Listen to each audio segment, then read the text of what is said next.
kebenaran ya. Jadi artinya tidak lepas ketika kita berkomunikasi tentunya dibekali dengan data, dibekali dengan sumber-sumber yang real ya. Berbeda kalau kita ingin bercerita atau mendongeng. Tetapi kalau kita memberikan satu penyampaian di dalam public speaker ya, public speaking gitu ya. Nah, itu berarti harus ada data-data yang memang kita kuasai dan kita harus sampaikan. Pada saat ini juga di tampilan Anda saya menampilkan apa isi dari teknik presentasi verbal dan lisan. Paling tidak ini data yang saya kemukakan pada teman-teman.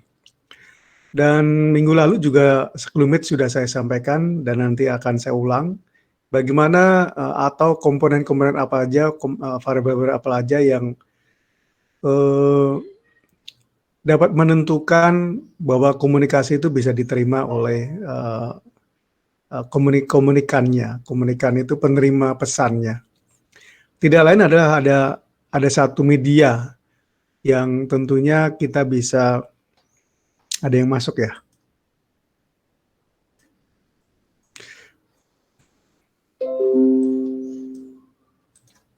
Ada media yang dipilih oleh komunikator ya, sebagai media untuk menjembatani supaya setiap kalimat yang disampaikan oleh komunikator itu akan diterima oleh komunikan. Jadi secara beriringan saya sampaikan, kemudian ada yang membaca. Ini salah satu media yang saya pilih saat ini. Ya, berbeda dengan bagaimana ketika nanti Anda presentasi, kemudian Anda juga menyampaikan tugas yang kemarin saya berikan, itu bentuk satu media yang secara bentuk komunikasi itu berjalan. Saya memberikan pembekalan bagian dari materi yang ada atau teori-teori yang ada, contoh-contoh mungkin barangkali seperti itu. Kemudian saya memberikan semacam clue apa saja yang harus kita perhatikan ketika kita berkomunikasi. Kemudian saya juga memberikan semacam test case ataupun tugas semacam itu ya. Dan tugas itu harus Anda lakukan sesuai dengan apa? Sesuai dengan perintahnya. Jadi kalau menurut perintahnya kemarin Anda membuat resensi, ya, deskriptif, evaluatif. Nah, ada beberapa juga teman yang menunjukkan buku dan kemudian saya membaca daftar isi dan di situ ternyata lebih dari satu bahasan gitu ya, atau fokus dari bahasa. Jadi lebih dari satu fokus bangunan yang dibahas, sehingga sudah barang tentu di situ tidak fokus kepada satu lokasi atau satu karya arsitektur, tetapi ada beberapa, mungkin 5 atau 6. Nah, kalau yang paling tepat di situ adalah deskripsi komparatif, karena mengcompare. Dan tentunya akan terasa sekali ketika Anda membaca, mungkin yang mempunyai buku ini, itu di akhir ya, di akhir itu akan terasa bagaimana membandingkan. Tetapi kalau tidak ada, kalau hanya sekedar bahwa yang disampaikan itu beberapa elemen yang dibahas, kemudian berdasarkan masing-masing bangunan karya arsitektur yang disampaikan, itu hanya sekedar cerita saja, sekedar informasi, tanpa ada komparasinya. Maka harus ada pembandingnya. Pembanding itu bisa menuju pada justifikasi ya. Justifikasi itu adalah penyebutan semacam pendapat gitu ya. Jadi mengejas, memberikan pendapat, memberikan penilaian semacam itu. Nah, penilaiannya tidak hanya satu tertuju pada satu lokus karya arsitektur, tetapi ya sesuai dengan buku yang ada gitu. Nah, berbeda dengan teman-teman yang lain yang menampilkan buku-buku hanya satu fokus saja. Mungkin ada yang sifatnya tentang elemen pendukung dari bangunan tersebut. Sejauh mana bahwa itu dikerjakan oleh karya-karya arsitek, seorang arsitek itu pas ya untuk buku karya arsitektur. Tetapi kalau buku-buku yang jauh dari situ kemudian mengarah kepada teknikan yang lain gitu ya, semacam mungkin ini jangan-jangan dibaca masuk kepada ilmu psikologi. Jadi kaitan ketenangan, kenyamanan gitu ya, tanpa membahas elemen-elemen atau komponen-komponen yang ada di dalam karya arsitektur. Sehingga kelihatan sekali bahwa Anda harus membedakan ini karya arsitektur atau karya ilmu yang lain. Jadi secara tidak langsung Anda harus bisa menangkap pesan saya ya ketika akan menyampaikan sebuah pesan gitu ya. Di dalam komunikasi tersebut harus tahu dulu bahwa perintahnya apa. Kemudian balik lagi ketika masuk di SPA 3 misalnya atau kaitannya studio.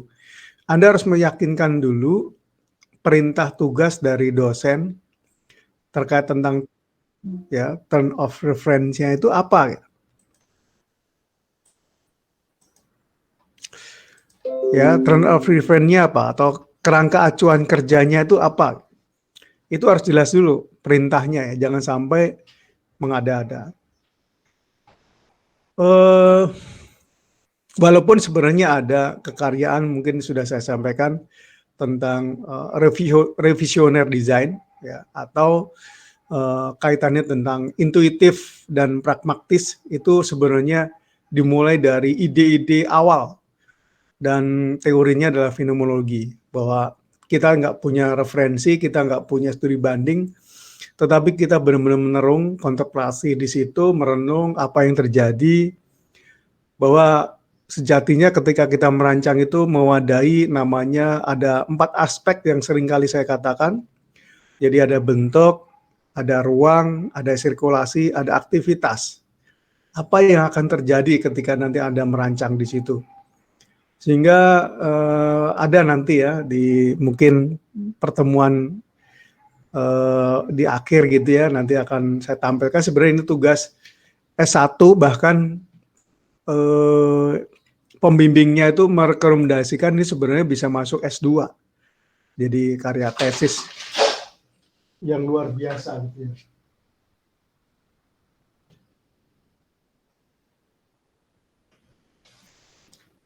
Ini ada sesuatu yang tidak disengaja.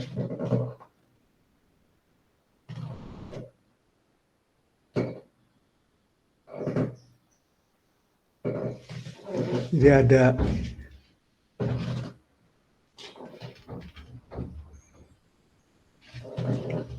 Oke, jadi itu yang harus pikirkan teman-teman ya. Jadi harus ada data, harus ada yang kita bisa sampaikan dan runtut.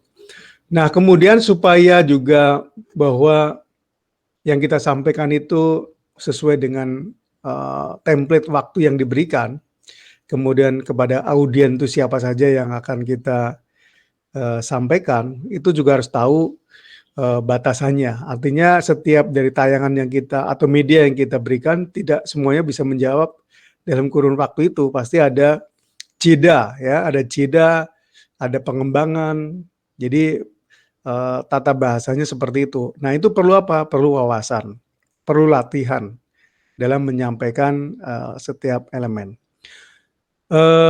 Di sisi lain ada yang komunikasi yang bagus, ada komunikasi yang efektif, jadi menjadi komunikator yang baik gitu ya. Jadi efektif, yang tegas dan lugas. Tapi tergantung sebenarnya kepada siapa yang sebagai lawan komunikasinya ya. Nah, ini yang kita akan bicarakan bagaimana teknik berbicara, kemudian berbahasa, keterampilan, kemudian juga ketika menyimak, berbicara ya, dan membaca. kemudian sikap, tubuh, intonasi, visi misi, dan presentasi verbal. Ini adalah yang harus dimunculkan. Nah, tujuannya adalah untuk sebagai mahasiswa atau teman-teman bisa memahami tentang fungsi komunikasi verbal, menyampaikan gagasan dalam bentuk presentasi, dan bagaimana sikap berbicara sehingga tujuan presentasi bisa tercapai. Kemudian mempelajari, memahami, melatih teknik, strategi, menyampaikan gagasan secara lisan kepada pihak lain secara baik dan benar. Nah, yang perlu disikapi betul ketika kita berbicara, kadang-kadang awalnya ogah-ogahan, tetapi begitu di tengah jalan mungkin tensi ataupun mood-nya udah bagus, kadang-kadang kita jalan dan kita ngomong, pagar-pagarnya nggak coba kita rigidkan. Kita berbicara tentang membahas apa ya gitu ya, supaya tidak terlalu melebar. Nah, kewajiban saya kalau menyampaikan biasanya harus mementingkan, harus memberikan satu pemikiran supaya tidak hanya sekedar teks yang saya baca, tidak sekedar teori yang coba saya urai, tetapi bagaimana saya menyampaikan implementasinya. Jadi ketika saya sampaikan, kemudian implementasinya seperti apa? Supaya apa? Ketika sudah ada teorinya, kemudian implementasinya, oh ya saya pernah melakukan itu ya. Oh iya, saya sampaikan seperti itu. Oh, saya terlalu cepat, atau oh teman saya itu agak lambat ya untuk menyampaikan gagasannya.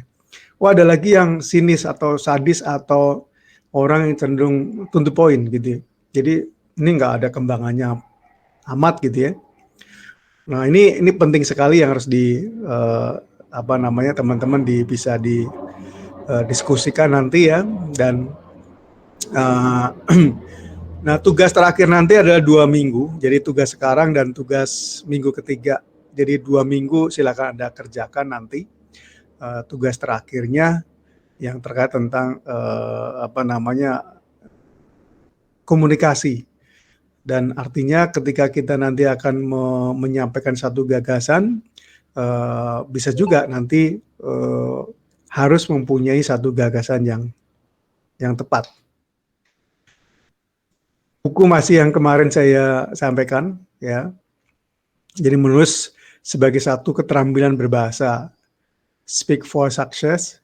Kemudian siapa saja melakukan apa saja untuk Anda. Ini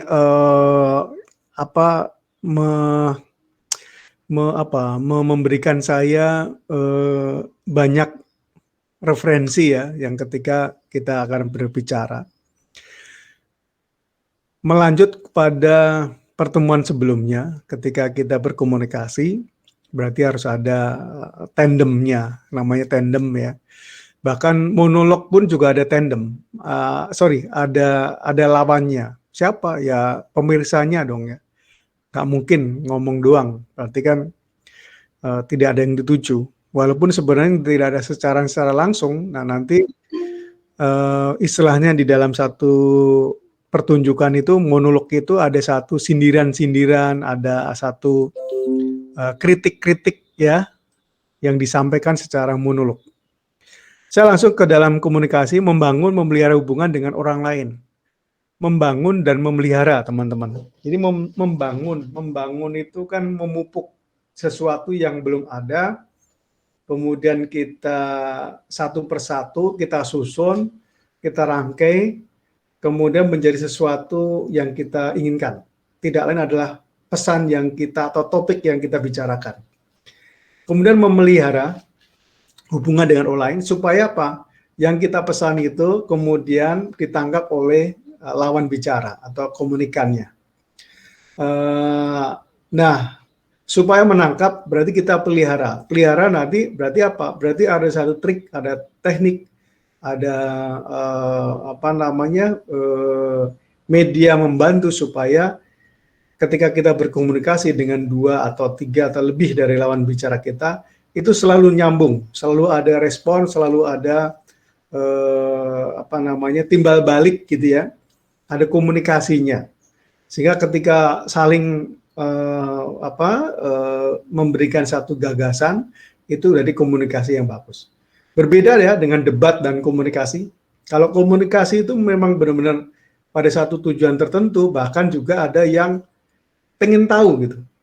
Jadi Anda pengen tahu kepada lawan bicara, kemudian lawan bicara memberikan penjelasan, kemudian saling melengkapi. Nah, kurang lebih begitu. Ini namanya komunikasi yang bagus. Ya. Jadi jangan sampai ya, walaupun generasi Anda sekarang seperti ini, belajar juga lah ya. Walaupun yang tua harus belajar, tapi yang muda harus belajar juga bagaimana komunikasi dengan yang sebelumnya. Karena yang sebelumnya itu sudah punya jam terbang untuk menjalani kehidupan. Sehingga intuisi itu yang banyak dominan, tetapi kalau Anda lebih banyak eksekusi gitu ya, langsung aja, langsung gitu. Saya jeda ini teman-teman, habis ini saya jeda. Kemarin saya penasaran sekali broadcast-nya Livi Renata sama Denny Sumargo ya. Jadi penasarannya itu kok di situ ada capture-nya menangis gitu ya. Kalau Anda searching atau selancar di YouTube, tahu-tahu kok ada gambarnya, memang ya itulah keunikan YouTube ya. Artinya menarik gitu. Walaupun sebenarnya apa sih isinya menarik. Nah, yang jarang terlihat dia menangis, kok dia menangis. Apa yang terjadi di situ? Nah, saya nggak ngomongin tentang menangis, tetapi ketika diajak berbicara, ada mamanya di situ, ada Rimunargo, ternyata ya saklek begitu orangnya. Jadi nggak mau ribet, nggak mau susah, nggak mau apa. Jadi komunikasinya gayanya begitu. Nah ini harus benar-benar dikasih tahu, karena suatu saat dia one man di dalam kehidupan itu, merasa sendiri dalam kehidupan itu, bahkan teman atau orang lain kadang-kadang juga tidak respect suatu saat. Artinya harus bisa memahami gitu. Jadi tidak boleh ego kita menang gitu. Jadi harus benar-benar, oh maksudnya begini ya.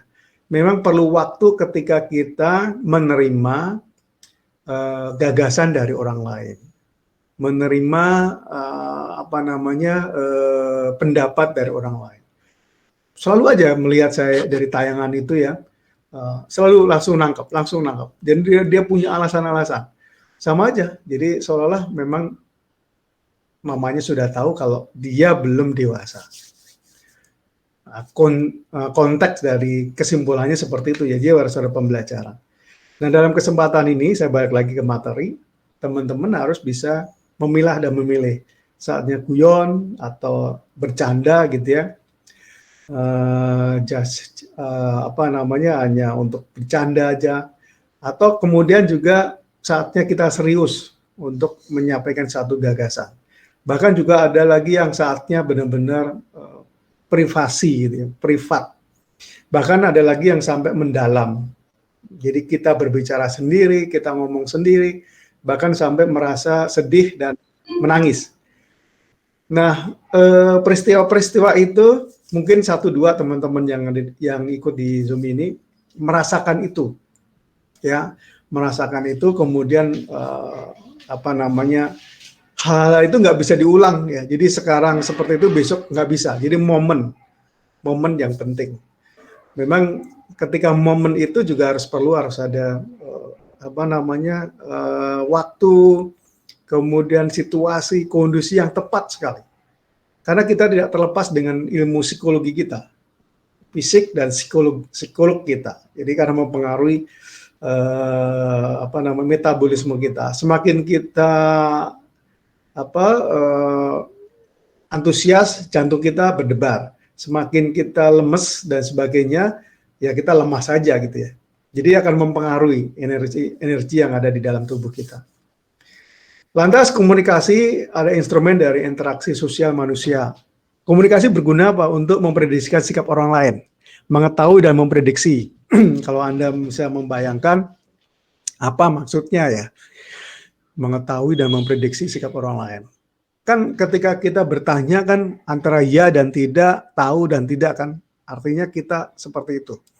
Bahkan juga kalau menurut saya ini di luar konteks ini ya, catatan saya di dalam komunikasi itu, satu orang yang bertanya memang tidak tahu jawabannya, memang bertanya. Kedua, tahu bertanya sebenarnya sudah tahu jawabannya. hanya sekedar pengen tahu jawabannya sama enggak. Satu lagi bertanya, pengen jawabannya dia itu yang diakui oleh lawan bicara. Nah ini yang jadi salah kaprah kadang-kadang. Kita ngomong, memancing, sebenarnya udah punya pendapat, tetapi temennya berbeda. Kemudian secara tiba-tiba merespon cepat, Anda menjawab lagi, mengkonter. Sehingga pada satu momen tertentu, entah itu latar belakangnya teman Anda seperti apa, lama-lama dia ngikut. Padahal dia punya pendapat lain, tapi akhirnya dia ngikut. Nah, ini yang terjadi dalam komunikasi. Jelas sekali berarti mengetahui dan memprediksi sikap orang lain. Seperti apa. Kemudian mengetahui keberadaan diri sendiri. Berarti kita sendiri ketika, kalau Anda memahami kayak contoh, Livi Renata tadi, kalau Anda memahami pernah melihat itu, harusnya tahu diri gitu. Oh, saya sebenarnya egois ya. Oh, saya belum dewasa ternyata. Oh, saya belum ini ya. Jadi istilahnya harus tahu gitu. Bahkan juga kadang-kadang ini ngomongin mungkin barangkali situasi anak muda sekarang. Ada yang dicandain, ada yang sebagai korban candaan gitu ya. Atau istilahnya dibullying gitu ya, dibully gitu. Itu harus tanggap kita ya. Kita tuh harus tanggap bahwa saya di mana sih? Saya seperti apa sih? Oh, saya kurang ini, kurang itu ya. Jadi jangan sampai juga langsung dilawan, tetapi introspeksi. Kemudian ya mencobalah untuk memperbarui gitu. Nah, contoh seperti ini adalah seandainya ketika Anda asistensi sama dosen. Ini yang ilmiah ya. Jadi kan Anda mau komunikasi nih dengan dosen. Kemudian dosennya menyanggah atau memberi saran atau memberikan pertanyaan. Jangan buru-buru seolah-olah ini asal aja gitu ya. Tapi bener nggak sih tahapan-tahapan itu? Tapi kalau dirasa memang ada juga yang barangkali ya saat nggak mood atau kurang respect dan sebagainya, sambil lalu menjawab. Nah, Anda bisa bahwa saya sebenarnya benar dan pertanyaan saya itu ingin jawaban semestinya. Dijawab lagi, tanya lagi. Bahkan ada juga yang mahasiswa yang seperti itu juga. Tetapi lagi-lagi dasar saya, biasanya saya nggak akan langsung jawab. Saya ingin mengcounter dari pertanyaan Anda itu, Anda tahu nggak maksudnya. Kemudian dasar pertanyaan itu Anda udah kuat belum? Jadi kalau sudah kuat dan sebagainya, biasanya nggak langsung dijawab, nggak lagi mencari jawaban. Oh ya Pak, saya udah mengerti Pak jawabannya. Nah itu yang bagus. Artinya mencoba untuk mengarahkan, tidak ada sekedar langsung disuapin gitu. Tanya, jawab. Tapi saya punya kepentingan untuk men-drill teman-teman, anak mahasiswa, supaya selain ketika kita bertanya, ya harus tahu dasarnya gitu ya. Ada lagi yang teman-teman, Pak gini-gini atau begini ya Pak. Nah, ada atau gitu, itu artinya dia udah punya pilihan. Bagus juga itu pertanyaan seperti itu. Jadi komunikasinya udah bagus bahwa dia punya dasar, dia udah punya pilihan. Ya. Nah ini berarti kita harus tahu diri. Memperoleh pendidikan pasti ya, artinya pembelajaran tadi, seperti yang tadi asistensi, berarti kan harus ada pembelajaran. Kemudian ketika kita komunikasi berbahagia ya, jadi salah satu, ada yang masuk ya, sebentar.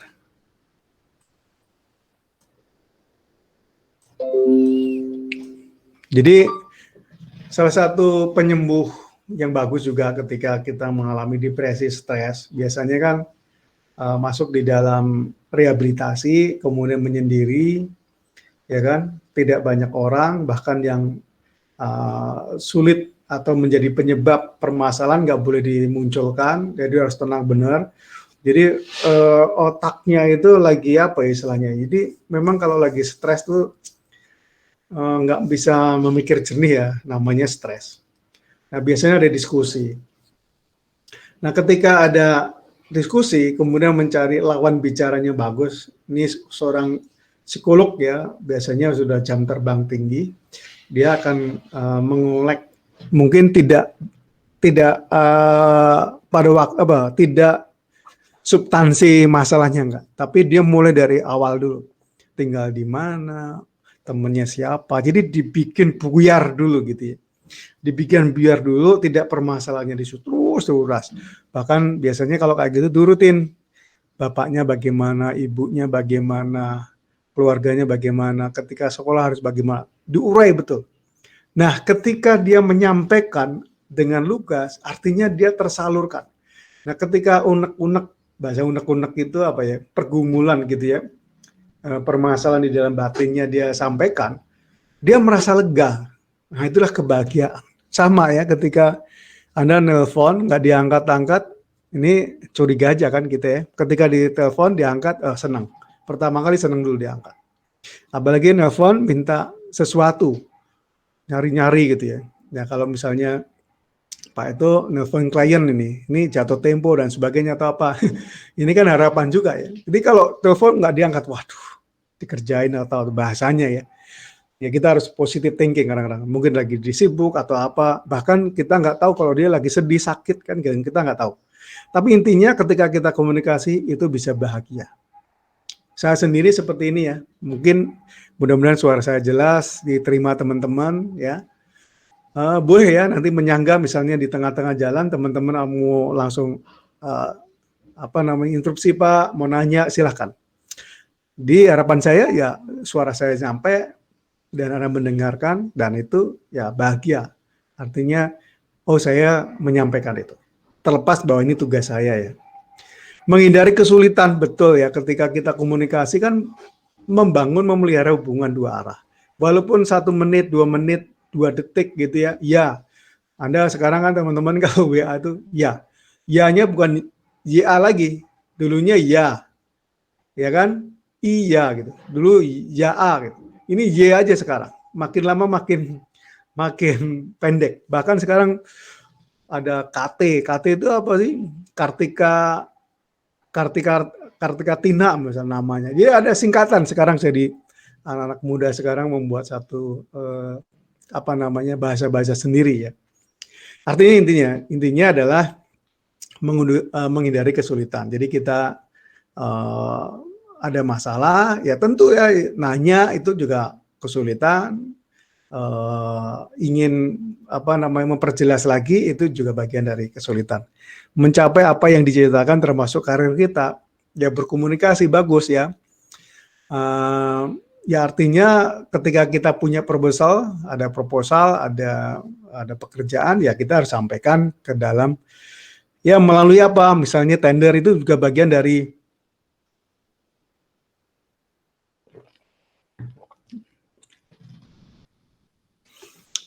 cita-cita ya. Jadi cita-cita karir kita. Artinya kita ngajuin tender, kemudian ada komunikasi di situ. Nah kalau kita bagus sesuai dengan tornya, kemudian kita isi tenaga ahli dan semuanya, kan bentuk komunikasi secara tertulis itu kan. Nah itu kemudian kita bisa ya, bagus karirnya. Termasuk juga ketika kita sudah pada posisi bekerja, kemudian ada klien kita, mau nggak mau kan kita harus komunikasi. Seperti dengan saat ini ya, misalnya Rizky tadi menjawab, saya menanyakan, kemudian kesiapan untuk hari ini kuliah, ini kan perlu komunikasi. Artinya tidak hanya sekedar bahwa ini karir finish, bukan, tetapi tahapan ini yang tugas saya hari ini mengajar harus disampaikan dan ini tercapai tahap demi tahap.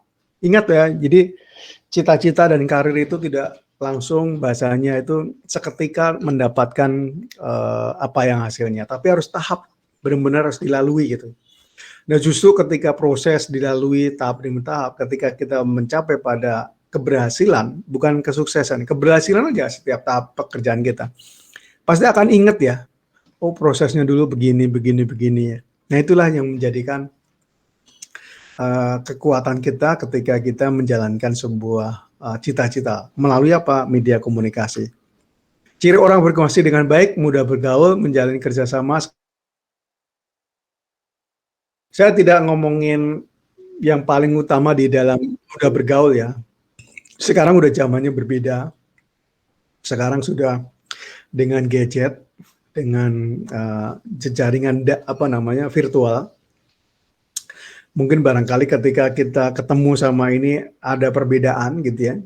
Jadi mungkin ini kalau saya katakan ini ya teori-teori dulu lah ya, mudah bergaul dan sebagainya.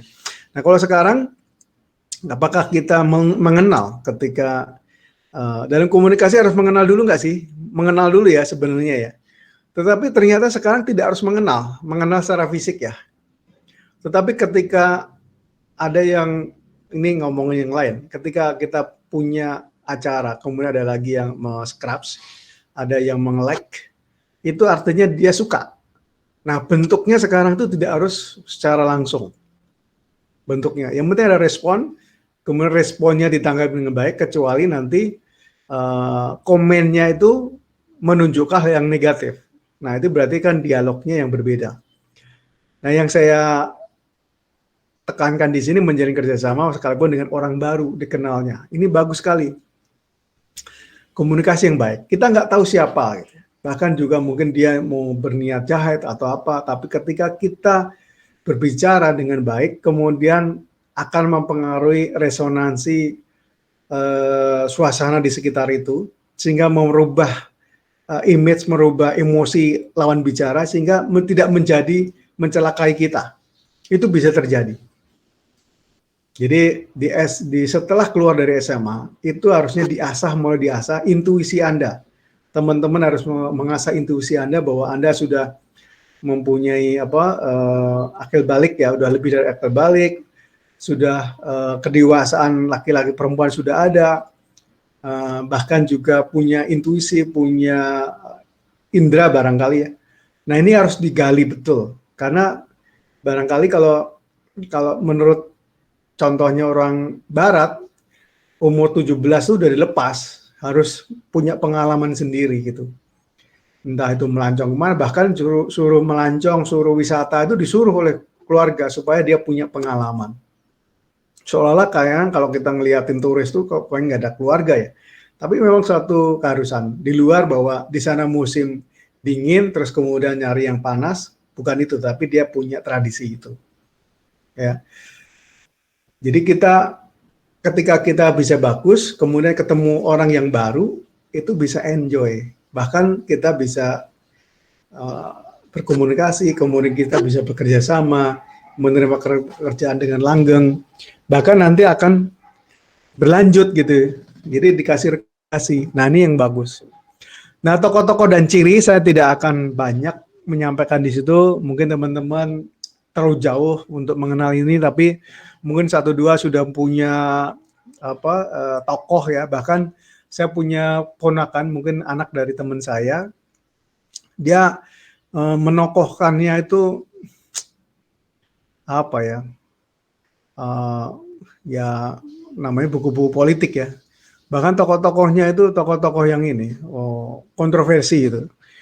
Jadi membaca buku.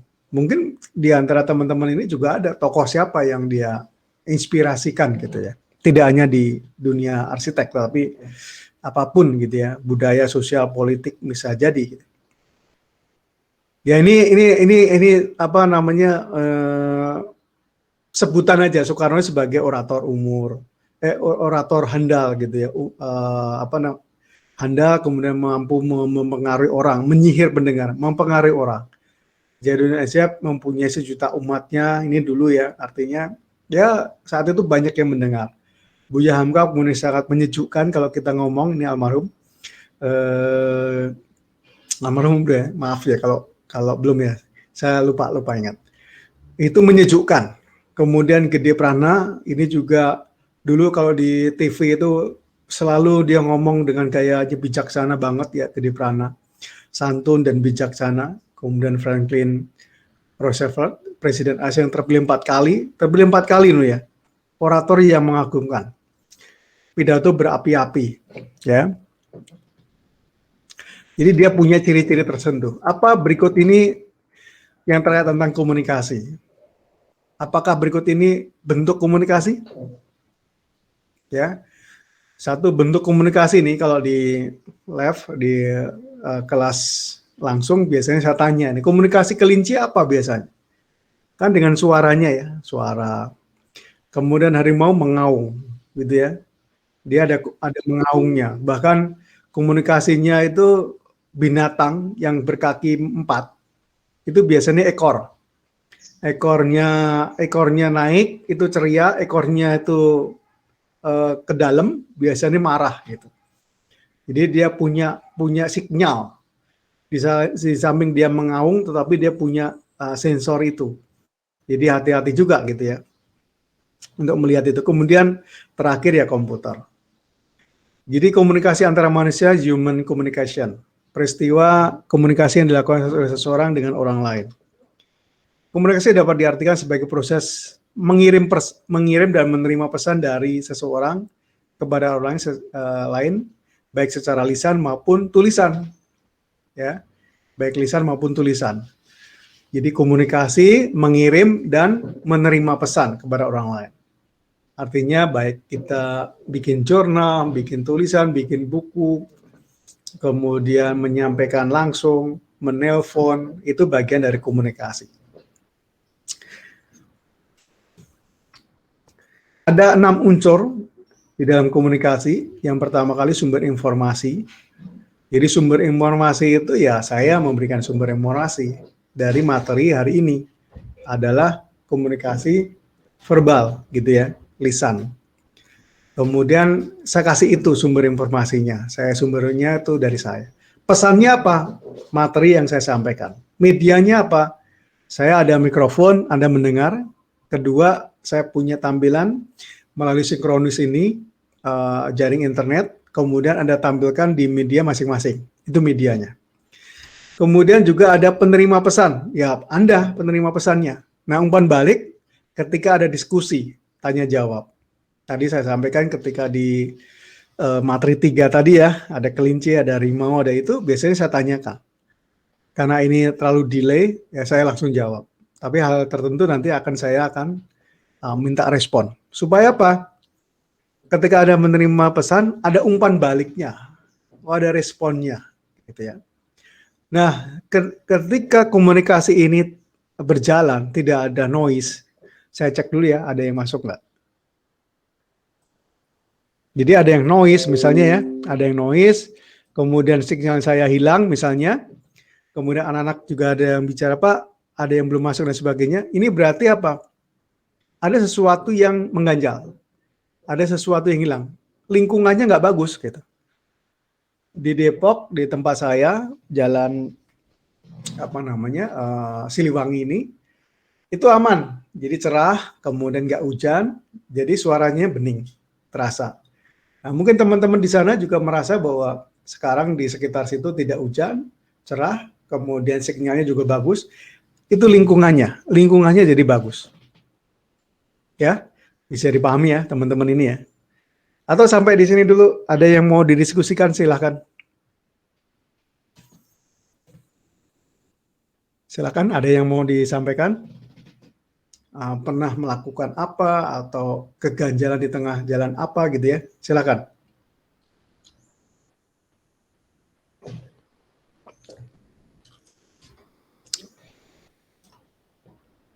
Sekarang ada 21.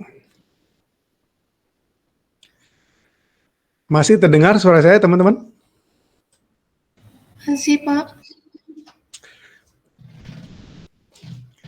Ada yang mau mungkin barangkali saya lemah untuk menyampaikan informasi Pak dan sebagainya, silakan aja didiskusikan. Dan Anda juga udah punya pengalaman presentasi ya di tugas-tugas sebelumnya. Nah ini lingkungan tadi, saya lanjutkan dulu ya. Lingkungan ini penting, jadi kalau lingkungannya nggak bagus, komunikasi pasti kacau. Lingkungan itu apa sih? Kalau di dalam keluarga, atmosfer lingkungan keluarga itu tidak akrab. Ya, ini secara psikologis ya. Tetapi ada lagi yang lingkungan yang nggak bagus, misalnya ruang tidurnya jauh dari ruang keluarga, harus ke atas, ke bawah, sih jarang ketemu nantinya gitu. Ini penting juga di dalam kita merancang sebuah tata ruang ya.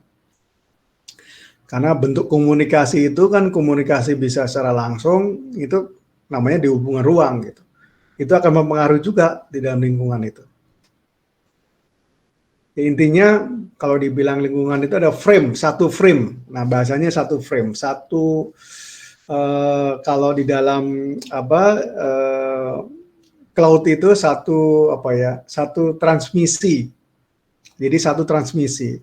HT itu kalau kita nomornya makanya dibagi-bagi frekuensinya di dalam udara itu, sehingga kalau nggak satu frekuensi ya nggak ketemu gitu.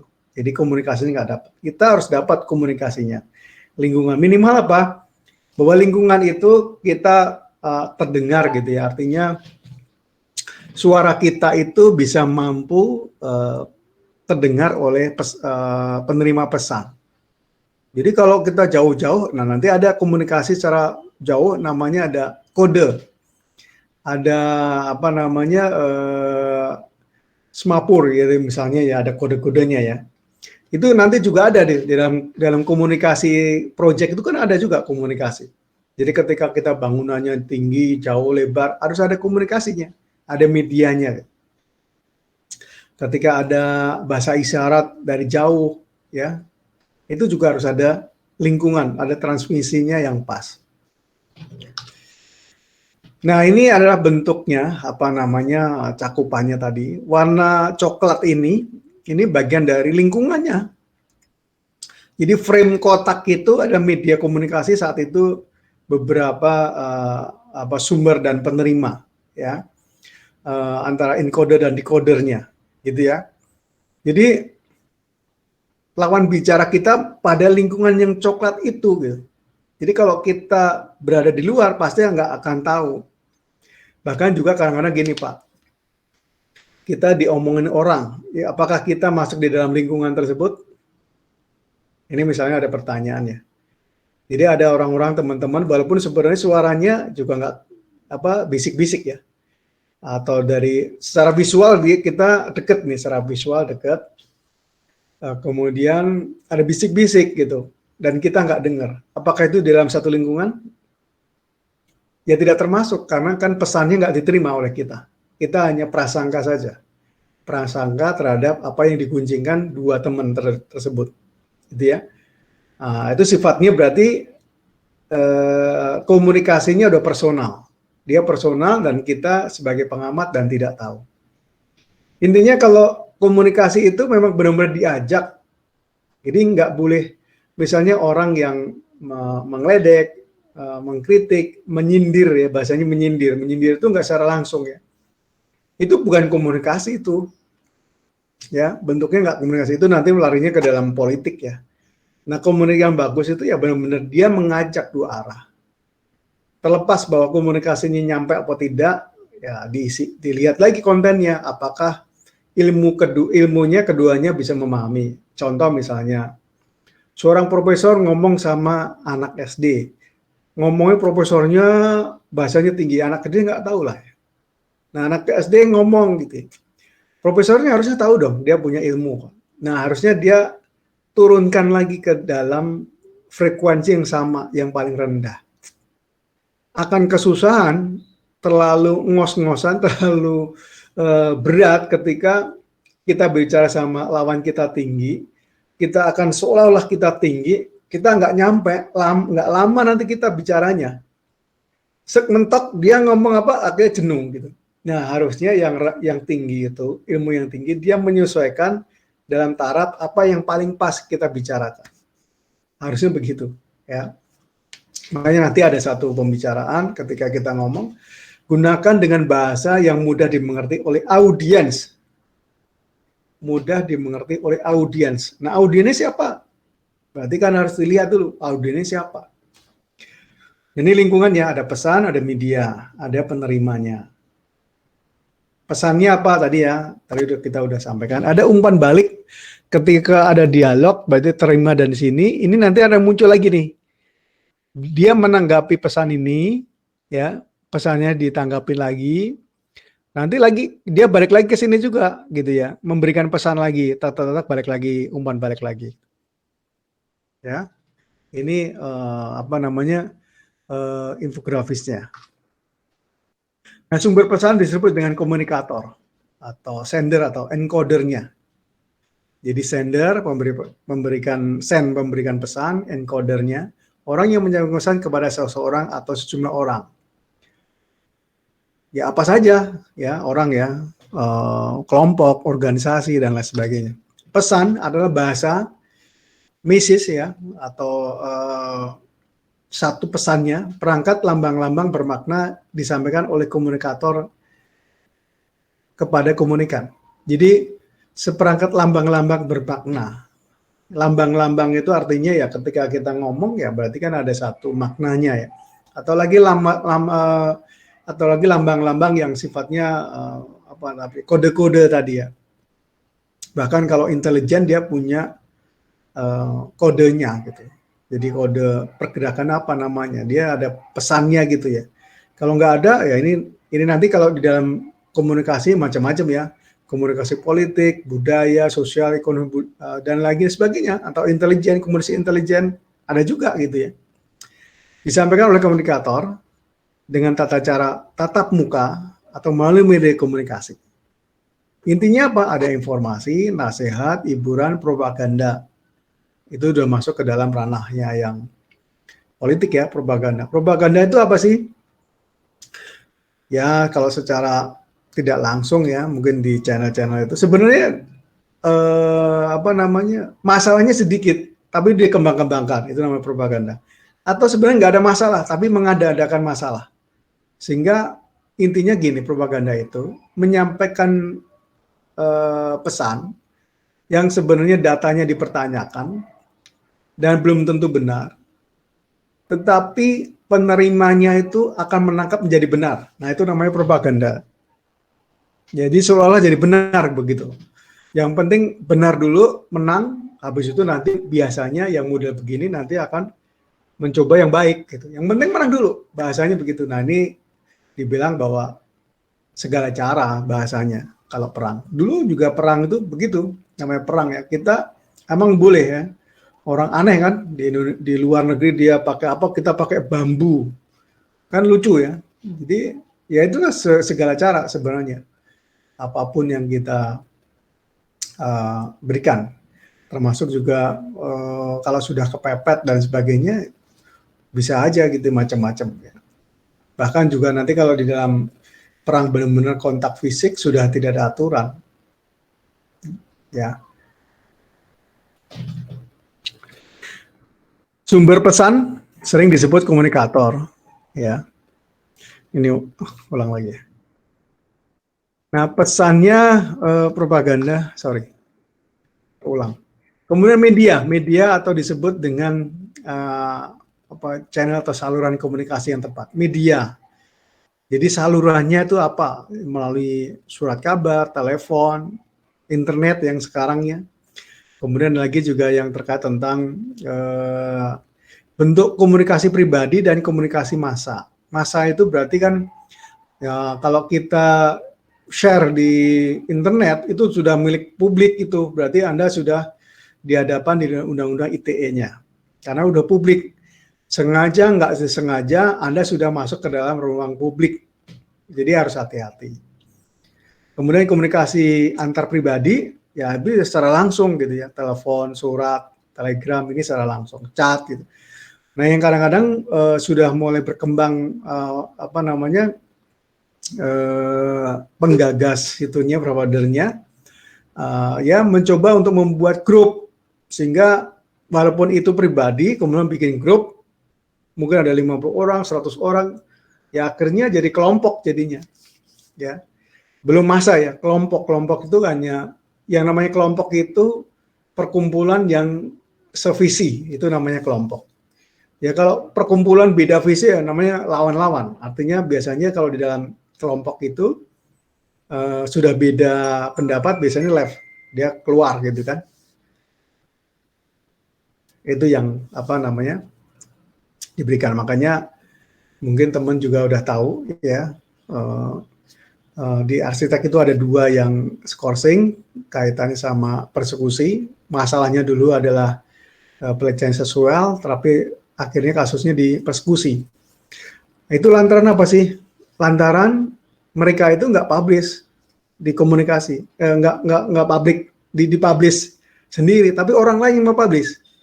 Orang yang mempublish, nah orang yang merekam tadi diambil, termasuk juga yang oknumnya di situ, ya. Jadi oknum di situ, kemudian karena kelihatan fisiknya, kelihatan akhirnya ditindak. Jadi memang harus hati-hati di ruang publik. Penerima ya lawan bicaranya ya. Jadi ada komunikon, ada receiver, ada audience, ya. Ada encoder, ada receiver. Jadi ada audiensnya atau khalayak sasaran. Jadi menerima pesan komunikator menjadi unsur penting dalam proses komunikasi karena menjadi sasaran komunikasi ya. Penerima itu jadi sasaran komunikasi yang dituju kepada siapa. Mengetahui memahami karakter penerima pesan merupakan salah satu faktor kunci dalam komunikasi. Mengetahui dan memahami, nanti di pertemuan berikutnya lah ya, kalau kita sesi berikutnya nanti saya sampaikan bahwa bagaimana menyampaikan komunikasi tersebut. Kita harus tahu lawan bicaranya kita. Bahkan kalau dibilang tuh dia profesinya apa, pendidikannya apa, sehingga ketahuan apa yang kita. Tapi kalau orang baru kenal kan kita nggak tahu Pak latar belakang. Oke lah, kita mulai dengan apa adanya. Mulai dengan konteks saat itu. Selamat pagi, selamat siang, dari mana, sudah lama nunggu bus, misalnya yang di terminal gitu ya, atau di rumah sakit gitu, sakit apa Pak. Nah, dari situ kan mulai kelihatan. Dia akan bercerita kanan kiri kanan kiri cerita apa saja, sehingga itu bagian dari parcel-parcel kita. Ya, ini parcel-parcel kita yang nantinya kita susun, oh sebenarnya dia seperti ini. Sehingga setelah beberapa menit kita tahu, mulailah kita ngomong senada bahwa oh dia karakternya begini, begitu. Kita tahu gitu. Jadi jangan memaksa juga teman-teman, harus menyesuaikan dalam komunikasi tersebut. Kemudian umpan balik. Nah, umpan balik itu ada ketika semuanya pasti, ya ada yang bahasanya tuh komunikasi itu kalau dibilang tadi propaganda, ada yang marah-marah itu bentuk komunikasi juga. Jadi marah, kemudian lawannya juga marah, ada merespon sanggahannya, ya. Jadi selama di dalam satu komunitas atau satu frekuensi itu, walaupun itu maknanya itu keras gitu ya, maknanya atau marah, ya tetap masuk dalam satu komunikasi sampai pada tuntas untuk menyelesaikan itu. Ya itu kalau udah kayak gitu namanya sudah masuk ke ranah pidana atau perdata. Itu sudah masuk komunikasi finish itu. Karena sudah tidak bisa lagi, kemudian sampailah komunikasi diatur dengan undang-undang. Nah kan sebelumnya memang di Indonesia itu penganut musyawarah mufakat ya. Artinya kita musyawarah kemudian mufakat. Itu ya. Terkenalnya begitu dulunya. Kalau sekarang voting. Jadi berdasarkan demokratis harusnya voting. Keinginannya apa, gini apa. Ini sebenarnya juga bisa bagus, bisa enggak. Kan ini kepentingan aja.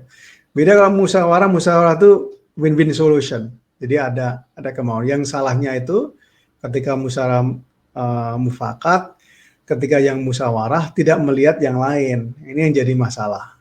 Sehingga seolah jadi raja gitu. Tapi kalau secara voting, secara ini bisa juga mewakili orang-orang rendah, orang-orang bawahan untuk menyampaikan pendapat, sehingga memang integritas untuk demokrasinya itu harus bagus. Jadi benar-benar fair, tidak memihak. Ya kalau memang sudah ngomongin hal yang politis atau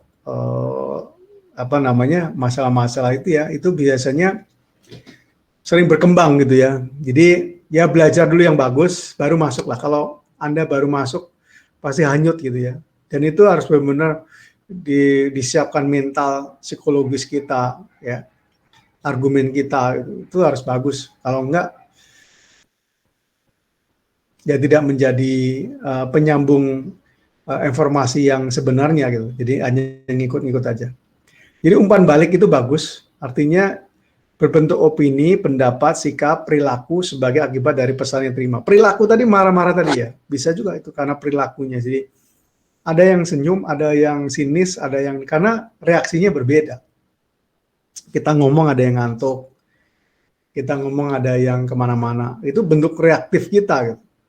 Ya, reaktif dari apa yang saya sampaikan. Tapi kalau disampaikan dan dia punya visi ke depan bahwa ini materi penting, kemudian kita pakai tidak hanya di hari ini saja, tetapi sebenarnya untuk hari-hari berikutnya, atau bahkan setelah saya lulus, itu berfungsi, nah itu berbeda pasti, akan menerima itu. Walaupun juga sebenarnya yang informasi yang saya berikan itu sudah disampaikan pada orang lain, ya, hanya penegasan saja. Bahkan kalau memang interest sekali, channel-channel itu Anda lihat berapa kali, udah dilihat, besok dilihat lagi, besok dilihat. Karena apa? Karena memang dirasa satu frekuensi dengan Anda, ya. Nah, kemudian juga umpan balik menjadikan sikap itu adanya ya pendapat dia merespon baik atau kurang atau biasa saja. Kemudian langsung mengcounter pendapat. Kemudian memberikan opini, artinya pengembangan dari diskusi yang kita bicarakan, kemudian dikembangkan lagi. Ada apa namanya, istilahnya itu bukan sekedar wacana ya, tapi dia menyampaikan pengembangan dari konteks yang kita bicarakan. Jadi bisa kalau kita misalnya ngomong gitu ya, nanti suatu saat semua aspek kita akan bicara gitu. Pertama kali tentang kalau ketika sering ketemu orang yang umum itu atau orang yang tidak kenal kan di rumah sakit, di terminal, ya, kemudian di mall gitu ya, pusat perbelanjaan kan nggak kenal ya. Nah, kita mulai kan dengan konteks itu, dari konteks itu yang bisa. Kemudian ketika kita bicara, bahkan nanti ada wacana yang dia sampaikan, opini gitu, pendapat, sehingga berkembang bagus gitu ya. Komunikasi itu tidak hanya sekedar konteks saat itu kita bicarakan, tapi sudah ngomongin masalah umum. Wah, itu bagus itu berarti pengembangan itu, sehingga nanti akan lama-lama ini ya kalau kita paham itu, oh sebenarnya lawan bicara saya itu ilmunya tinggi, oh ini bagus, bijaksana, oh jadi pendapatnya kita bisa memberikan penilaian. Kemudian lingkungan, tadi saya sampaikan ada situasi, faktor-faktor tertentu yang dapat mempengaruhi jalannya komunikasi.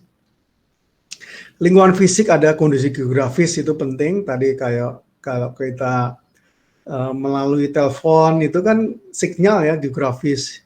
Bahkan juga kondisi geografis itu bisa mempengaruhi di kota, di daratan, atau hulu ke hilir, itu kan bisa mempengaruhi. Kemudian sosial budaya, dari adat istiadat, bahasa. Kemudian lingkungan psikologis, kejiwaan seseorang, jadi orang yang normal, nggak normal, ini harus bagus. Dimensi waktu, menunjukkan situasi yang tepat untuk melakukan komunikasi. Ya, dimensi waktu itu sebenarnya masuk ke dalam yang saya sampaikan tadi ya, malam, kemudian siang, sore, bahkan juga situasi yang paling mendalam.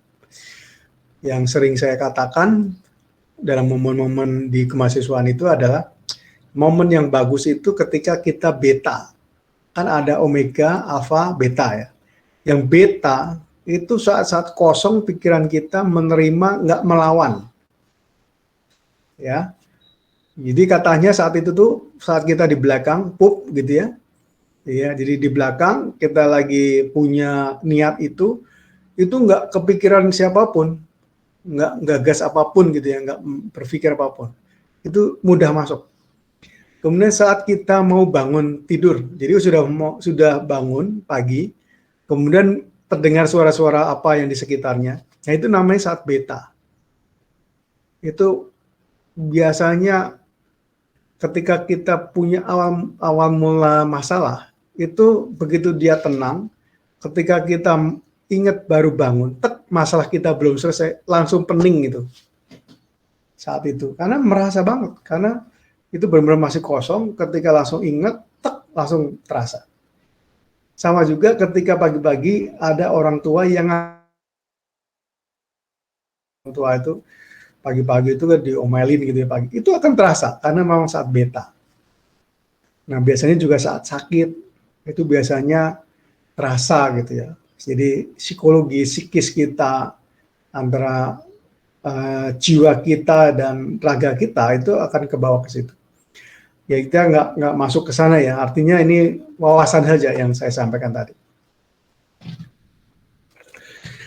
Nah, ruang lingkupnya ada bidang komunikasi, ada sosial, politik gitu ya. Ada sifat komunikasi verbal, non verbal, tatap muka. Kemudian tatanan komunikasi.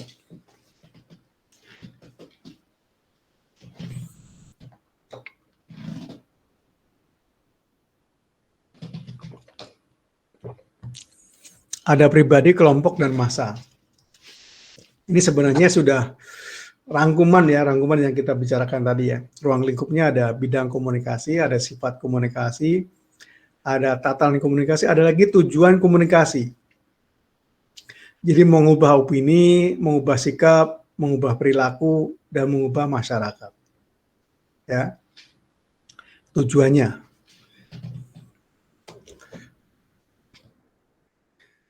Fungsi komunikasi untuk menginformasikan, mendidik, menghibur, dan mempengaruhi. Kemudian teknik komunikasinya ada komunikasi informatif dan persuasif. Persuasif itu lebih cenderung mempersiapkan diri. Biasanya pembekalan gitu ya. Informatif memberikan pengumuman kali ya, informatif. Jadi menyampaikan sesuatu kepada orang lain dengan cara baik tanpa menyinggung perasaan, menerima pesan kita, kata-kata yang baik dengan hati dan intonasi yang tidak terlalu tinggi, persuasif. Kemudian koersif adalah proses penyampaian pesan oleh seseorang kepada orang lain dengan ancaman atau sanksi, merubah sikap, opini, tingkah laku. Jadi biasanya treatment atau peringatan. Nah, koreksif itu peringatan. Instruktif itu lebih cenderung pada ketika kita saat emergency, instruksi. Segera keluar, segera apa, dan ini harus diikuti. Instruktif. Kemudian media komunikasi ada jurnalisme, ada hubungan masyarakat, public relation, ada periklanan, ada propaganda, perang urat saraf, jadi psikologi aware, perpustakaan, dan library. Jadi ini metode-metode komunikasi ketika kita nanti menyampaikan. Jurnalisme itu sebenarnya kan Anda membuat satu tulisan ya. Hubungan masyarakat ketika nanti Anda terjun ke masyarakat atau pengabdian masyarakat, periklanan, nanti di dalam komunikasi itu ada namanya bikin pamflet, leaflet gitu ya. Propaganda itu ya menyebar satu isu. Ini kita tidak lanjutkan. Perang urat saraf tidak dilanjutkan. Perpustakaan ya ini sesuai dengan template dari perpustakaan yang ada. Karakteristik utama yang efektif adalah saling pengertian atau kesamaan. Jadi yang efektif itu adalah saling pengertian. Artinya ya ketika kita ngomong tunggu dulu. Anda harus tunggu, ketika dia ngomong kita tunggu untuk mendengarkan dan menerap. Gitu yang bagus ya. Dialog kita di talk show TV itu kadang-kadang sudah mulai debat. Ya. Debat kusir ya, bukan debat urat saraf, tapi debat kusir artinya sudah saling sanggah. Komunikasi dikaitkan efektif jika di antara orang yang terlibat dalam komunikasi secara saling pengertian atau kesamaan makna. Jadi benar-benar harus ada intersection-nya lebih besar. Asal komunikasi adalah communicatio atau bahasa Latin bersumber dengan perkataan komunis menurung, mengandung arti sama atau membuat sama. Yang dimaksud adalah makna sama atau artinya sama. Ini sketsa yang saya sampaikan di perkuliahan kemarin ya. Jadi Wilbur Scham, pakar komunikasi. Jadi field of inference-nya. Ini bidang pengalaman, kerangka acuan, dan dipandang faktor penting untuk terjadi komunikasi. Teorinya seperti itu. Jadi ada bidang pengalamannya, ada kerangka acuannya, kemudian faktor penting di dalam terjadi komunikasi. Nah, bidang pengalaman di antara komunikasi sama dengan komunikasi, maka komunikasi berlangsung efektif. Bila tidak terjadi makna, maka timbul kesulitan untuk terjadinya saling pengertian. Jadi ada poin kedua itu ya, poin pertama, bidang pengalaman antara komunikasi sama dengan komunikan, maka efektif. Artinya ketika kita ngomong di situ, itu gambarnya sebenarnya gambar yang di bawah. Jadi sangat efektif sekali itu ya. Sangat efektif sekali itu artinya lebih padat gitu ya. Jadi lebih ringkes lagi. Jadi yang kita bicarakan kalau kita ngomongin besar, intersection-nya bahwa kita punya semua informasi. Tetapi kalau yang efektif, ini ngomongin komunikasi efektif teman-teman ya. Kalau kemarin saya sampaikan kenapa irisan yang paling besar ketika kita ngomongin pesan bahwa semakin banyak irisannya berarti kesamaan komunikasinya bagus. Tapi apakah ini menjadi efektif? Apakah menjadi mendapatkan intisari yang berbicara? Tidak. Jadi semuanya sama, semuanya masuk. Tapi apa pesannya gitu? Nah, pesannya biasanya ya bila tidak terjadi maka akan timbul kesulitan untuk terjadi saling pengertian. Jadi artinya ketika makin besar, oke lah komunikasinya bagus, tetapi nggak padat ternyata. Nggak padat. Jadi efektif tuh pokok pesannya apa sih gitu. Mungkin kita ngomong seperti hari ini nih, Pak itu udah ngomong. Sebenarnya masih ada satu tayangan, tapi saya nggak tahu nih nanti saya lanjutkan tidak. Saya ngomong panjang lebar, intinya saya sampaikan di awal-awal tadi. Ya, saya menambahkan opini dan sebagainya supaya Anda punya gambaran. Nah, yang berikutnya itu sudah menjadi rangkuman gitu. Nah, inti dari yang saya sampaikan tadi harusnya Anda tahu. Nah, semakin banyak tadi kemudian dikerucutkan lagi, semakin kecil. Ya. Jadi feel-nya itu atau kontennya itu harusnya lebih lebih padat sehingga ketika lebih padat dia akan mengerucut, bukan berarti kosong, bukan, harus mengerucut. Oh, ini intisarinya yang saya dapat pesan gitu ya. Jadi bila tidak terjadi makna, maka akan timbul kesulitan terjadi saling pengertian gitu. Jadi bidang pengalaman antara komunikator sama dengan maka akan berlangsung efektif. Ini yang harus disampaikan. Jadi artinya ketika kita pengalamannya sama gitu ya, sehingga semuanya akan mendapatkan informasi yang benar gitu. Karena semakin banyak irisannya. Nah, ternyata di sini juga ada satu pemahaman betul gitu ya, pemahamannya. Ketika kita ngomongin pesan ya, ini intisari ya. Intisari dalam intersection yang ada di dalam warna ungu. Ini ngomong di situ langsung. Jadi bukan permasalahan yang terkait tentang bagaimana kita mendapatkan gambarannya. Jadi noise, jadi encoder ini sendernya, pemberi pesan. Kemudian di dalam satu lingkungan tertentu, kemudian memberikan informasi kepada decoder atau reviewernya. Dia juga pada situasi lingkungan yang lain. Nah, kemudian di dalamnya ada message-nya. Jadi ada pesannya gitu. Jadi pesannya. Jadi kesamaan itu, kalau tadi dibilang kesamaan makin besar. Intersection-nya harus makin besar. Jadi kesamaan. Satu keluarga, orang tua, itu semakin besar kan bagus komunikasinya. Jadi sudah dianggap sama gitu ya. Tetapi ketika kita berpesan, itu harus rigid. Jadi message-nya itu harus jelas gitu. Jadi pesannya apa? Jadi semakin padat gitu. Jadi dia harus bisa mengecilkan sekian banyak apa informasinya. Artinya kan tidak semuanya dianggap pesan gitu kan. Komunikasi orang tua itu walaupun sama, kadang-kadang kan nggak ngerti maksud tujuannya apa. Perlu ditekankan lagi sehingga setelah kumpul kemudian ada lagi rigid. Ada satu pesan kecil lagi yang difokuskan. Nah, biasanya kalau begini ini namanya conclusion ataupun kesimpulan atau pesan-pesannya gitu ya. Atau perhatian gitu. Nah, biasanya begitu. Jadi terakhir dikasih penekannya lagi. Apa bagian yang terpenting di dalam isi dari informasi tersebut. Nah, di situ dua-duanya ada noise-nya ya. Jadi artinya sender itu ada noise, mungkin ketika ada hujan, jadi nggak bagus suaranya gitu ya. Di sana juga menerima. Bahkan pesannya juga noise. Nah, noise itu dimaksud dengan noise apa? Kalau dibilang tadi itu. Nah, kan gede itu ya. Itu kalau kita klop yang kecil itu. Jadi nanti di situ, di tengahnya itu ada noise-nya. Noise itu bisa juga, walaupun kita terima, kita nggak anggap gitu ya. Kita tidak dianggap. Nah, di luar intersection itu yang tidak disampaikan. Ya. Jadi itu yang tidak disampaikan. Jadi yang di luar noise itu, yang kanan kiri, tidak disampaikan. Ketika udah disampaikan, itu banyak sekali, kemudian dikerucutkan lagi. Karena ada noise-nya. Faktor yang dapat menimbulkan kendala dalam komunikasi. Jadi pengaruh perbedaan status, jadi lawan bicaranya berbeda ya. Jadi, nah itu makanya tadi salah satu contohnya kita harus benar-benar ngasih tengah-tengahnya.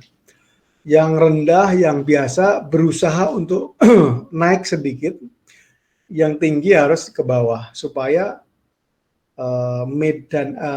medium kita berbicara itu satu frekuensi dulu gitu.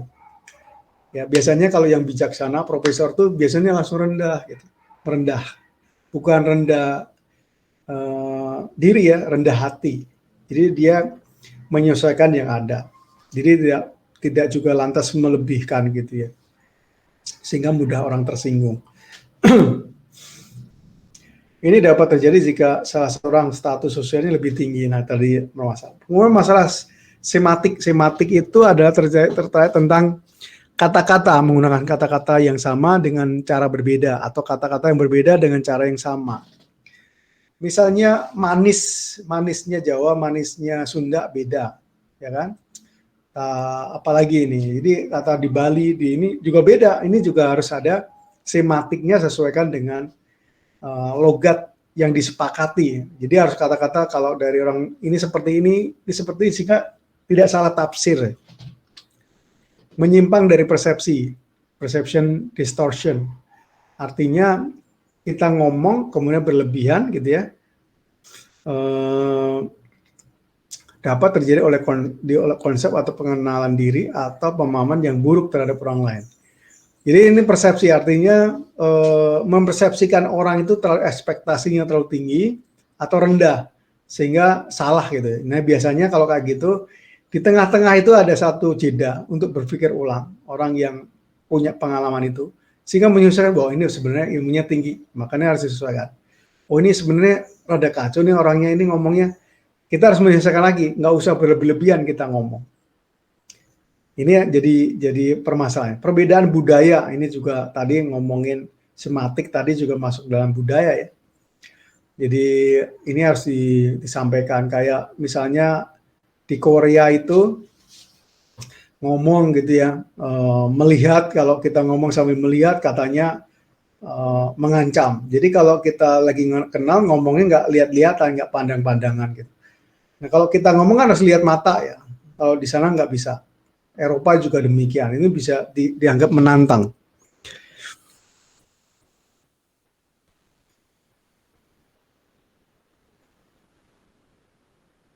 Menganggukkan kepala menandakan persetujuan, sedangkan menggelengkan kepala tidak. Sedangkan di India menggelengkan kepala dianggap setuju gitu ya. Ini budaya. Gangguan bersifat fisik masih sama ya.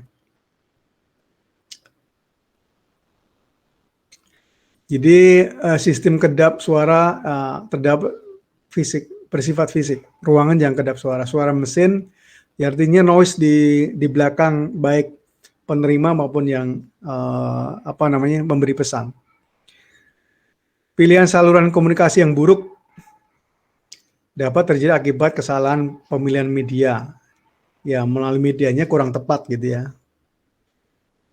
Jadi jangan dipaksa teman-teman kalau kita ngomong media kita. Ada juga nih teman saya dosen ketika preview, kan banyak nih ya. Mungkin ada 5 orang, ada 3 dosen, satu lagi yang moderator, panitia, satu lagi mahasiswanya. Mahasiswanya ngomong, terus dosen penguji, wah gimana nih, suaramu nggak jelas nih. padahal yang lainnya jelas, cuma dia yang nggak jelas. Nah ini kadang-kadang harus dikasih tahu dulu, gimana suara saya jelas gitu. Seperti dari awal tadi ya, bagaimana suara saya terjelas enggak gitu. Jadi jangan sampai salah gitu. Ternyata kita yang alatnya nggak bagus. Jadi kadang-kadang dosen ini ngomong gitu, ini gimana kamu susah banget suaranya. Terus mahasiswa jelas kok Pak. Nah yang lainnya sebenarnya suaranya juga jelas. Nah dia sendiri yang nggak jelas. Tidak ada umpan balik, dapat terjadi akibat komunikasi satu arah. Seperti yang sekarang ini cenderung satu arah, jadi Anda nggak mencoba untuk merespon, saya menyampaikan, nggak masalah. Yang penting pesan yang saya sampaikan ini tersampaikan. Yang mudah-mudahan dipahami ya, ini mengukur tingkat pemahaman. Atau dianggap biasa, bisa jadi karena sudah biasa, kemudian diulang oleh Pak Ito, ya kemudian menambah lagi, ya nggak apa-apa. Ada lagi 5 di dalam komunikasi yang efektif. Jadi harus respect, menghargai seseorang, lawan bicara atau siapapun, menempatkan diri pada situasi komunikasi, ada empati. Jadi ketika kita bicara, dia lagi dengan kesedihan, ya jangan sampai kita ngomong, saya sempat juga bersalah dulu ya, merasa bersalah. Kakak saya, ipar saya meninggal, biasanya kita guyonan, gojek. Setelah pemakaman selesai, saya selfie. Ini salah besar itu. Saya selfie bareng-bareng teman-teman yang lain. Walaupun sebenarnya yang ngajak juga ada anaknya di situ ya. Tapi itu salah besar. Jadi memang harus tahu tempatnya ya. Jadi jangan sampai kita artinya nggak empati dong ya. Harusnya memang jaga memang ya, menggunakan media dan sebagainya harus jaga. Ketika kita di bencana dan sebagainya kita langsung selfie, itu juga kurang elok menurut saya. Kemudian dapat didengar dengan mengerti dengan baik. Jadi audible-nya itu bagus ketika kita berbicara. Empati itu juga harus kita ngomongin, nada kita, cara kita ngomong gitu ya, menyampaikan pendapat dengan lawan bicara kita, ya harusnya dengan jelas. Jelas dan tidak menimbulkan multi interpretasi. Jadi mudah-mudahan juga omongan saya tadi menuju ya, jadi tidak mengulang, menuju ya. Kadang-kadang 1 menit setelah jeda ada noise, ada tarik napas, kemudian mengulang, bahkan mengulang dengan beberapa contoh gitu. Ya harapan saya terus menuju, jadi dari A sampai Z itu ada arahnya apa yang saya sampaikan. Dan sikap rendah hati, ada humble. Ini bagaimana kita mendapatkan satu hukum untuk komunikasi secara efektif, menghargai, menempatkan diri, kemudian dapat didengar atau dimengerti dengan baik. Jadi intonasi kita bagus, jelas, tidak salah persepsi, dan kemudian juga kita harus rendah hati. Artinya rendah hati itu bisa dikatakan dengan cara apa? Sikap kita, kontak mata kita, kemudian gestur kita, senyum, gitu juga bagian dari rendah hati ketika kita berbicara. Ornamen kita dalam kita berkomunikasi. Ya ada juga sih sebenarnya yang tidak menempatkan itu ya, komunikasinya ya, tidak menempatkan cara-cara itu. Sebenarnya ada juga yang artinya tidak melakukan itu. Ya kita harus segera kontrol, harus segera menempatkan diri kita dengan baik gitu ya, supaya tahu bahwa yang kita sampaikan itu, oh sebenarnya anak ini jenuh atau seperti apa. Ya kita harus punya langkah-langkah berikutnya. Komunikasi kita akan semakin efektif jika didukung dengan secara sikap tubuh, pengaturan nada suara, cara bicara, mengatur pernapasan, gaya komunikasi. Ya, sikap tubuh tadi sebenarnya sudah kita bicarakan. Ada intonasinya juga.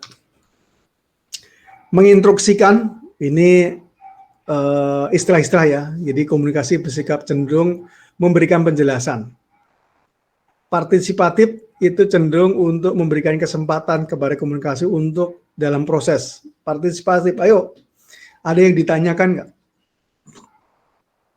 Kemudian delegasi menempatkan dirinya pada posisi sebagai penerima pesan dan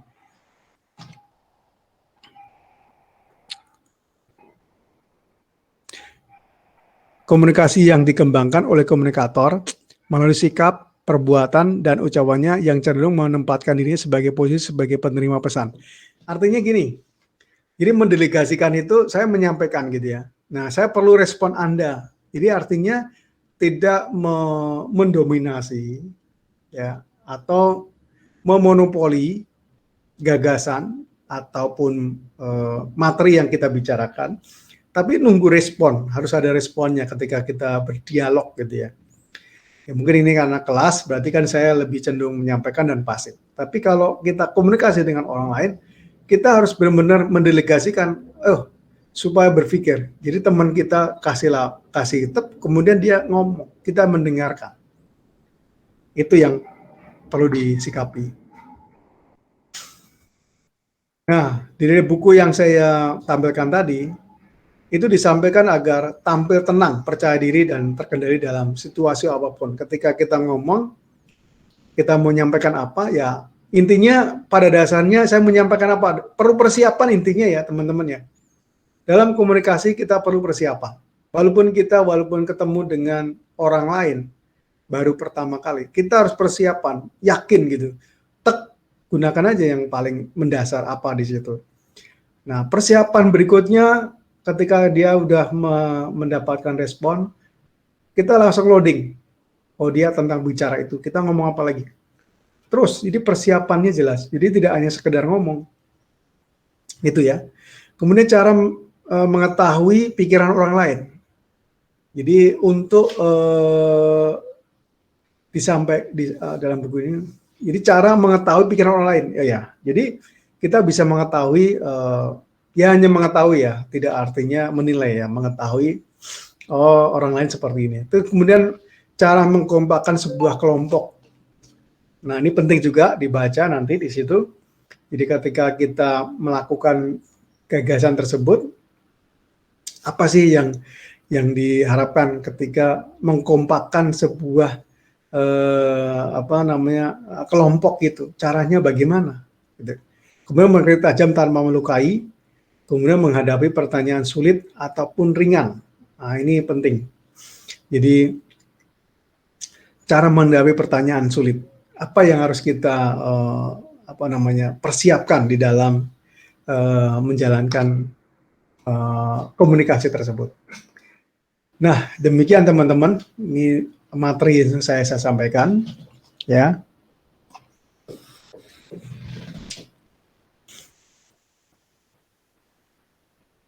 Yang saya sampaikan dan mudah-mudahan bisa ditangkap oleh teman-teman yang ada di sini. Kalau ada yang mau didiskusikan silakan.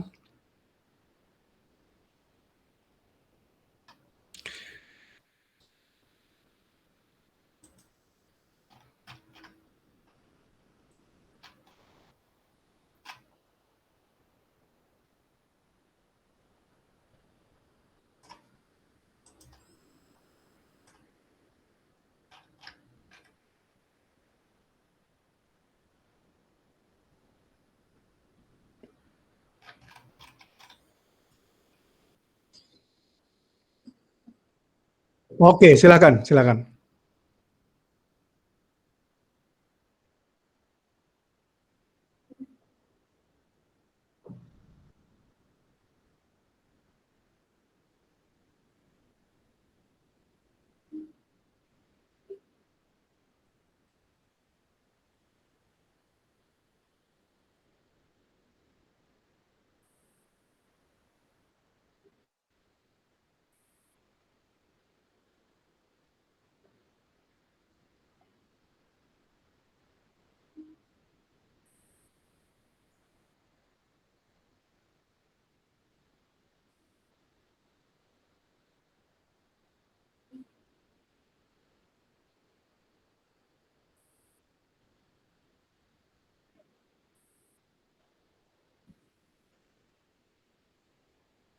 Oke, baik Gladi, saya coba ini berdasarkan pengalaman, sama lagi berdasarkan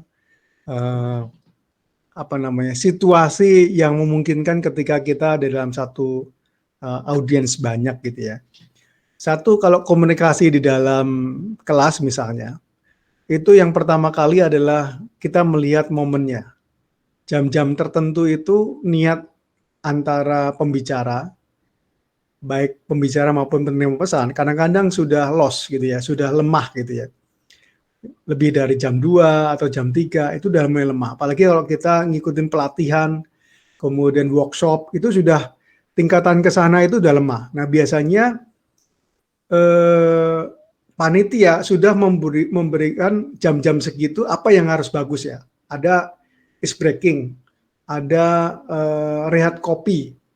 Jadi acara-acara seminar itu sudah ketahuan gitu, diberikan ruang-ruang gitu. Jadi ngantuk lagi ya, kita berhenti dulu, istirahat dulu. Jam-jam gitu biasanya sudah ketahuan. Itu yang membuat rondonnya. Dan ini harus dipahami betul. Artinya ketika tidak ada itu, karena metabolisme itu akhirnya mempengaruhi. Itu satu ya. Jadi artinya kita harus pahami itu dulu.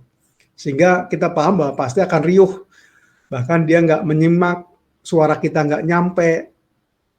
Kadang-kadang juga dari narasumber, tadi kan dua arah ya, baik narasumber maupun yang penerima ya. Dari narasumber kadang-kadang mungkin juga sudah mulai mengulang gitu ya.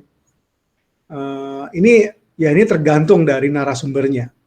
Nah, kalau seandainya dianggap bahwa narasumber itu bagus dan kemudian riuh audiensnya, kita konteks lihat lagi jam-jam tadi metabolismenya, kemudian juga situasi sekitarnya, termasuk audio medianya. Kalau misalnya di dalam seminar atau di dalam ruang banyak, ini medianya riuh nggak gitu ya. Kalau riuh pasti nggak dengar gitu. Jadi ada permasalahan gitu ya. Ada permasalahan yang ada. Nah, seandainya lagi, artinya dimulai dari situasi yang nggak bagus. Lingkungannya nggak bagus. Sehingga kita ngomong itu dianggap angin lalu. Jadi kita ngomong, jadi kalau sudah, biasanya karena udah dialog nih. Kita sudah dialog, kemudian ada pertanyaan, tanya jawab, kemudian dialognya itu saling bersautan. Itu akhirnya orang yang merasa nggak respect dengan pertanyaannya, riuh. Dia asik ngomong dengan tetangganya, dengan sekitarnya. Karena nggak merasa enak, nggak merasa butuh dengan jawaban atas pertanyaan tersebut, atau diskusi gitu ya. Ini seandainya ada pertanyaan, sehingga riuh gitu, sehingga mempengaruhi situasinya. Ya, yang penting sekali kalau menurut saya, ketika anggaplah situasinya sudah bagus, ternyata untuk menenangkan situasi, kejenuhan, kemudian orang juga tidak merespon, audiensnya harus bagus. Anda tenang saja, diam aja. Anda diam, narasumber itu diam, dia bingung, pasti akan mereka, ada apa itu? Audiens diam gitu. Ketika dia diam, pasti akan diam. Nah, setelah diam, harus bikinlah namanya, kalau kita membuat satu job, salah satu orang pintar itu ketika kita membuat guyonan. Guyonan itu membuat candaan yang ada di dalam kehidupan sehari-hari. Nah, ini akan merusak yang tadinya riuh gitu. Merusak dengan semuanya terpaku dengan di situ. Dan jangan lama-lama untuk membuat guyon biasa. Nah, biasanya kalau orang yang bagus, guyon gitu, narasumber tuh nggak ikut ketawa. Itu yang sudah profesional ya. Jadi ketika kita ngomong, kemudian riuh, kemudian audiensnya udah nggak bagus, kita guyon gitu. Guyon dan kita nggak canda, dia guyon, kemudian kita langsung timpali lagi dengan kalimat atau materi yang sungguh-sungguh. Pasti dia akan kembali lagi ke dengan normal. Ya, normal lagi. Dia akan mencoba untuk kembali untuk merespon konsentrasi lagi. Nah, biasanya juga ini salah satu juga bisa yang dilakukan. Nah, biasanya juga kalau yang keadaan ini biasanya membosankan. Nah, yang membosankan kan tergantung materinya jadinya kan. Sehingga orangnya, audiennya tidak merespon gitu ya. Jadi salah satunya adalah situasi lingkungannya harus dibenerin dulu. Kondisi metabolisme seseorang harus dipahami betul ya. Harus pahami betul. Jangan dipaksa juga gitu ya. Jadi kalau sudah kayak gitu biasanya kan langsung tanya. Siapa yang bertanya? Siapa ini? Kasih pertanyaan sehingga berpikir gitu ya. Ada joke gitu ya. Tapi jangan berlama-lama. Langsung pada peristiwanya. Ketika naik turun gitu ya, kemudian ada keras gitu, contoh-contoh gitu. Bahkan juga kalau menurut saya logat daerah pun juga mempengaruhi situasi itu, dibawa ke daerahnya. Nah, lebih bagus kalau biasanya birokrat itu dia menguasai beberapa daerah di Indonesia. Contoh di Indonesia ya. Nah, ketika dimanapun gitu, dia selalu membawa satu atau dua kata daerah di sekitarnya yang ada di situ, sehingga untuk guyon-guyonan. Ketika sudah mulai jenuh, ngomonglah gitu dengan pakai daerah. Ini tanpa menyebut maksud tertentu ya, biasanya pejabat-pejabat pemerintah termasuk presiden, siapapun presidennya termasuk Jokowi. Kalau kita ngomong bahasa daerah nanti tengah-tengahnya, sehingga merespon lagi situasi. Dan kadang-kadang gaduh, nggak salah ini ya persepsi ya. Gaduh itu kadang-kadang dia gaduh intinya membicarakan, membisikkan konteks permasalahan yang sedang dibicarakan. Jangan sampai salah loh ya. Karena kelihatan riuh ya, riuh nih. Seolah-olah itu berisik karena kita nggak merasa jelas dengan suara itu. Tapi dia sedang membicarakan, menyambung pembicaraan itu dengan orang sekitarnya terkait dengan konteks yang baru. Konteks yang kita bicarakan itu, tapi dia dengan sendirinya. Sebenarnya juga menyimak. Ada yang semacam itu. Ya, nah itulah jawaban saya. Lingkungannya harus dibenerin, audionya juga harus bagus, kemudian metabolisme audiensnya harus dipahami betul saat-saat ngantuk, saat-saat dia mau ke toilet dan sebagainya. Ini harus tahu itu metabolisme. Kalau udah mau ke toilet kan siapa mau respon gitu ya, susah. Terus kemudian juga yang paling penting adalah kita harus punya intonasi cara kita ngomong dan materinya memang harus menarik, menurut saya begitu. Demikian Gadis. Ada yang kurang? Mungkin? Ya, ya, ya, yang penting harus menguasai materinya tadi ya. Materi kita harus kuasai dulu yang penting. Kalau materi kita nggak kuasai, itu pasti ngantuk. Kita mau bikin guyon apa, akhirnya nggak respect. Itu intinya kita harus punya tema inti dari materi kita, gitu ya. Kurang lebih begitu. Saya sebenarnya ada dua slide gitu ya. Tapi saya tayangkan satu slide. Cukup menurut saya, walaupun masih ada 30 menit. Ada lagi teman-teman yang lain?